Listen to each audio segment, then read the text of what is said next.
Greetings, Leo. Here are your October horoscopes.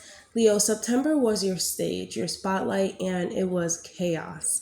October is like rehearsal. You still get an applause, maybe, but fewer fire alarms or fire alerts. On October 20, excuse me, I'm jumping to the last of the month.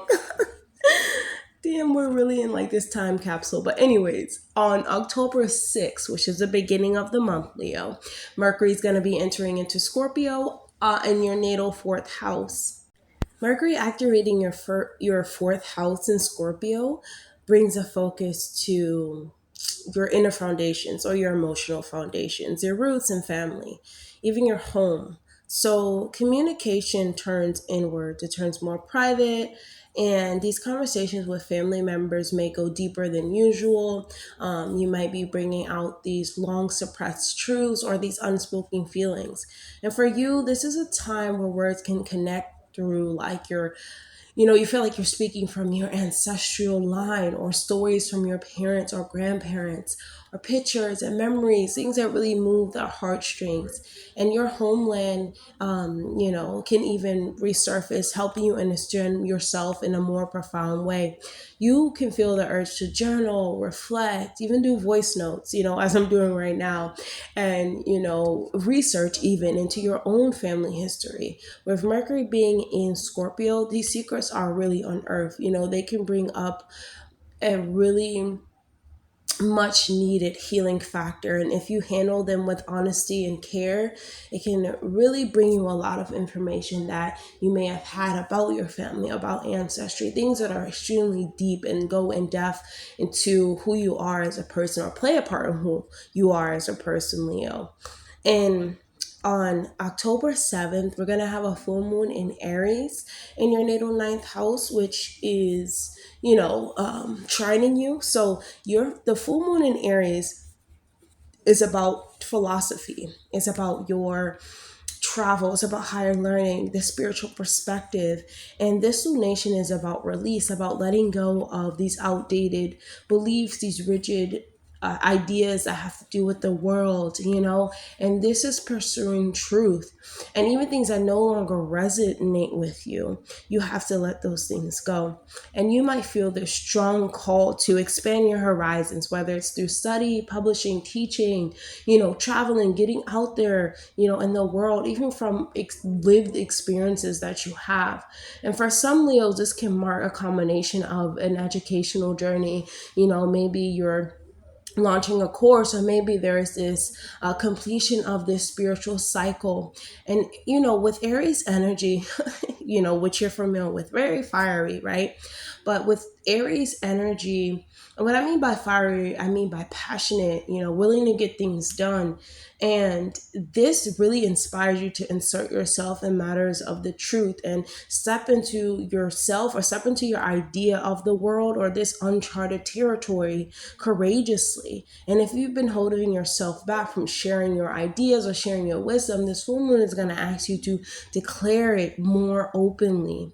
Venus is going to enter into Libra on October 13th into your third house. Venus in the third house of communication, of learning, and your words become very attractive, Leo. I know, like, how much more attractive can you get?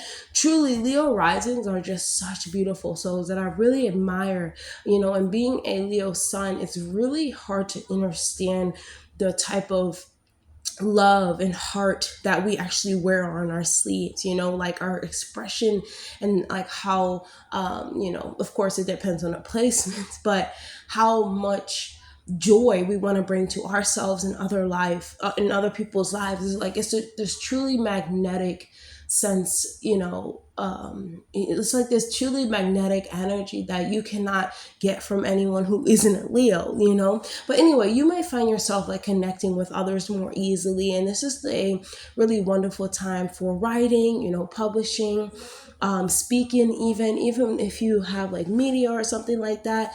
I think that Venus really lends a hand in art, in harmony in your communication and art, and like this artistic expression. And even if you have siblings around you or relationships in your like immediate environment, those bonds, even neighbors, this can really improve under this influence. I think that it brings a sense of balance and peace. And if you've been struggling with communication in relationships or even one-on-one interactions with friends, Venus is going to help soften this edge and encourage collaboration. You can also feel inspired to learn something artistic or beautiful, such as dancing, music, design, even, art, painting. There's so many things that Libra could get into, but in the third house, this is a house of skills. So your skills are increasing with Venus in there as well. And it increases in such a beautiful way. I think that it brings the beauty, even more beauty out of you, Leo. And so, I mean, everyone would even love like Venus in your sign or Venus in your fifth house, but it's in the third house. So this brings a focus to like your communication, to your mind, and what obviously your mind is a very fertile place. I do think that we live on this realm consciously. And so to have Venus in the house of like your consciousness, how you're seeing the world or how you're operating on a day-to-day basis or how you think, it opens up this beautiful garden that even if you don't know you have within your mind, Leo. And so Pluto is going to go direct in Aquarius in your natal seventh house. Okay, so Pluto in the seventh house, I will say that this transit, it's very long, but of course it's not very easy because Pluto in the house of other people, yes, you will meet powerful people during this whole, 20-year transit. It's really, really like a long time. But over time, it's because it's at its early degree of the first degree. This is really shifting how you relate to others. And, you really see the truth in connection in other people. And over this retrograde period, as Pluto has been in retrograde, you have been reflecting on power dynamics in your close relationships. I think that you will start to really be able to see people for who they are, during this whole transit. But anyway, in this first earlier degree, this is, Pluto in the seventh is both personal, professional, and now with Pluto, moving forward again, this is external shifts that can occur. Like these old patterns of control or dependency, they can be broken now, and you have this new transformative alliance that can begin. If you are in a partnership and it's already in like the shaky ground, this transit is really going to intensify the need for honesty or deep change. And you can only change what, like, it takes two to be in a partnership. And I think that it's sometimes with Pluto in the seventh house, it can have us having these trauma bonds to other people.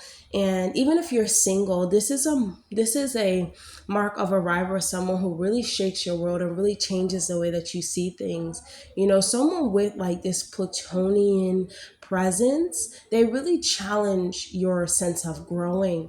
They really challenge your childhood. God, they challenge a lot. Like, I'm just saying that they challenge a lot. And because Pluto naturally rules your fourth house, like it challenges what you thought about a lot. Like it challenges your whole inner and private self. And I just think that hidden truths are going to come to the surface, and they're going to require you to negotiate, even when it comes to your boundaries, when it comes to power dynamics, when it comes to having greater awareness about power and about your inner power. Your inner power is your own, and you'll start to see, how people in this world or in this realm, even this is a lesson of relationships, that sometimes power, it has to be shared. It cannot be held by one person up in the, relationship. And you'll start to see how people can actually cipher power in this reality. They can manipulate you very well. Like these are harsh lessons, that we have to learn, some of us. But it's almost fucking like it's almost mind blowing, Leo. But then again, remember that this happens over the course of time, and it's not always a bad thing, but it's definitely an eye opener, and it brings you a deeper sense of power, of raw energy that no one can take away from you. This is truly, a really powerful transit. But even moving forward in the month, October 20th, when you're gonna have a fourth house, huge fourth house activation. Mercury is gonna conjunct Mars. When Mercury and Mars, like they come to, they bring themselves in the fourth house. These are conversations with family, and these are very direct, and this is a time where you need to clear the air, but it can be, very vital. It can bring up anger. It can bring up resentment. It can have you simming beneath the surface. This is a house ruled by Scorpio, and you want to be careful of sharp words because it can cut deeper than you actually intend them to. And at this time, this is a powerful energy for, initiating projects and relating to your home or real estate, and discussions about moving, renovating can happen, or making these big family decisions can really come to the forefront. This is a conjunction that stirs your inner voice, and you can feel more connected to the power, to your inner child, to your ancestral line. And this pushes you to express truths that have carried silently. I think that Pluto going direct, and it ruling over your fourth house, you have to really understand, Leo, that you have came to this world. Some part of you have come to this world to break these ancestral ties. And right now that we're talking about Pluto, has to do with abandon self-worth, abandon, people controlling you, people telling you what you shouldn't do, how you should feel, and them siphoning the light from you. You truly have to see how you are. This goes so deep that it's an ancestral lesson, and so it's not easy to come out of it. But it's definitely the lesson of relationships, of partnerships, of the people. They teach you about yourself, Leo, and you have to start paying attention to. No, I will not let this person or these family members siphon the light out of me and keep me in the chokehold. I can say what I want. You have raw energy. You've been giving a voice, and even the ancestors, I'm going in, right, Leo? Yes, but even the ancestors, like, that have been silent, like it can be feminine, it can be masculine, anyone that has been silenced, due to who they are, and they can't really radiate at their highest being. This is a no-no. You know what I'm saying? Like, this is a no-no. And I think that over the next, 20 years, this is truly going to transform within you. So anyways, October 21st, the new moon in Libra, and this is in your natal third house. And the new moon in Libra, this is opening a fresh chapter in your third house of communication, learning. And this is a moment to set these intentions around how you use your voice and how you express or exchange ideas with others. If you've been considering like a writing project or a new way of studying or increasing your skills or starting a podcast or, doing things that involve speaking, this is a really fertile ground, like this new moon, for those beginnings. The new moon is for you to begin something that brings you some type of inner peace and fairness and harmony and love. But coming from the third house, these are centered around relationships. I'm sorry if that's like a loud noise in the background. Like, I don't know why they're always cutting the goddamn grass around here, but I guess that's what everyone does. Like, you have to cut the grass, but not while I'm recording a video. For like, what are you doing it for? I should tell them, like, go stop what you're doing now. But anyways, well, I'm just like laughing and having too much fun. So relationships are like siblings and what do you call them? Like neighbors, the people that live around you. What are we talking about that? This can reset during this period, and new patterns of fairness and understanding can emerge. And I feel like on a deeper level, this lunation is asking you to cultivate balance in your mind. How are your thoughts shaping your reality? How can you choose words that actually bring harmony rather than conflict? So Neptune leaving Aries. and moving into Pisces. I think that, Neptune retrograding back into Pisces, this is going to lift it's going back in the eighth house.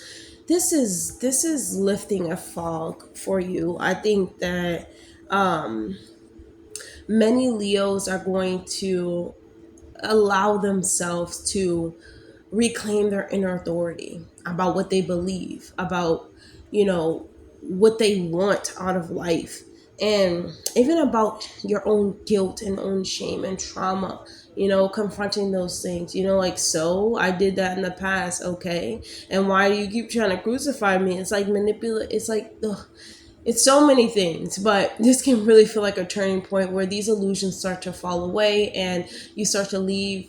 You're leaving behind a lot of things, and you're leaving space for clearer and truer philosophy, especially within your life, Leo. So the sun is entering into um, Scorpio. So yeah, the sun is your ruler. So your focus this month, brings a big highlight to your fourth house, and I really think it brings a how to your ancestry, to your foundation, and this spotlight is focusing towards your inward, your roots, your private life, and this emotional soil, and what you're growing in this, reality.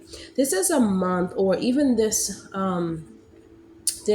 transit for the sun, for a month, it's like you are required to um honor your inner sanctuary. Scorpio energy is very, very intense energy. And I feel like here can bring this intensity around family secrets, around emotional healing that really is required.